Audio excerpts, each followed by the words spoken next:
Gen கதைகளில் அடுத்த கதை புத்தருக்கு வந்த குளிர். அன்று இரவு கடுங்குளிர், பனி பெய்து கொண்டிருந்தது. அந்த புத்த விகாரையில் இருந்த வயது முதிர்ந்த ஒருவருக்கு குளிர் தாங்க முடியவில்லை. அவர் தம் அறையை விட்டு எழுந்து கோயிலின் பல பகுதிகளிலும் இருந்த மர புத்தர் சிலைகளை சேகரித்தார். அவற்றையெல்லாம் கொண்டு வந்து நடு மண்டபத்தில் போட்டு நெருப்பு வைத்தார். பக்கத்தில் அமர்ந்து குளிர் காய ஆரம்பித்தார். சிலைகள் படபடவென்று எரியும் சத்தம் கேட்டு கோயிலின் குரு ஓடி வந்து பார்த்தார். அவருக்கு பகீரென்றது. புத்தர் சிலைகளை எரித்து குளிர் காய்வதா? என்ன அநியாயம் இது! தெருவில் அனாதையாக திரிந்து கொண்டிருந்த கலவனுக்கு ஐயோ பாவம் என்று அடைக்கலம் கொடுத்தது தவறாக போய்விட்டதே என்று சினம் கொண்டார் குரு. என்ன இது என்று கோபத்துடன் கேட்டார் குரு. என்ன கோபம் உங்களுக்கு? இப்பொழுது என்ன நடந்து விட்டது?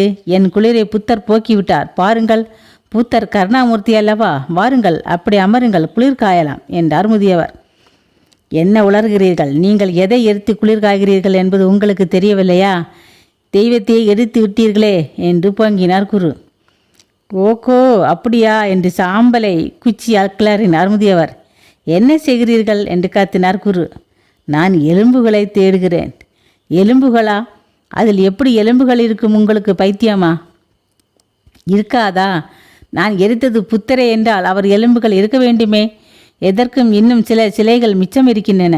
கொண்டு வாருங்கள், போட்டு குளிர் காயலாம். அட பாவி, இனி நீ ஒரு கணம் கூட இங்கே இருக்கக்கூடாது, போ வெளியே. முதியவர் நிதானமாக, ஆம், இது புத்தர் இல்லை, இது ஒரு எலும்பை கூட காணோம் என்றார். குரு அவரை பிடித்து எழுப்பி வெளியே தள்ளி கொண்டு போய் விட்டு கதவை சாத்தினார். தொலைந்து போய் என்று கத்திவிட்டு உள்ளே வந்து படுத்தார். மறுநாள் காலை அந்த கிழவன் என்ன ஆனான் என்று பார்க்கும் ஆவலில் குரு வெளியே வந்து பார்த்தார். அவர் கண்ட காட்சி அவரால் நம்ப முடியவில்லை.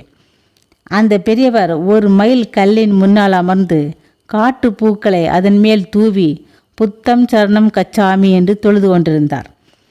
குரு அவர் அருகே வந்து, இது என்ன செய்கிறீர்கள் நீங்கள்? மயில்கல் தான் புத்தரா என்று கேட்டார். மரம் புத்தராகும் போது மயில்கல் ஏன் புத்தராகாது? நேற்றிரவு நான் குளிர் காய்ந்தது எனக்குள் இருக்கும் புத்தரை காப்பாற்றத்தான். அவர் எனக்குள் குளிரில் நடுங்கி கொண்டிருந்தார். அதனால்தான் மர சிற்பங்களை எரித்தேன். அவை உணர்ச்சியற்றவை. அந்த மர புத்தர்களை எரித்ததற்காக நீங்கள் நேற்றிரவு உயிருள்ள புத்தரை வெளியே துரத்தி விட்டீர்களே என்றார் பெரியவர்.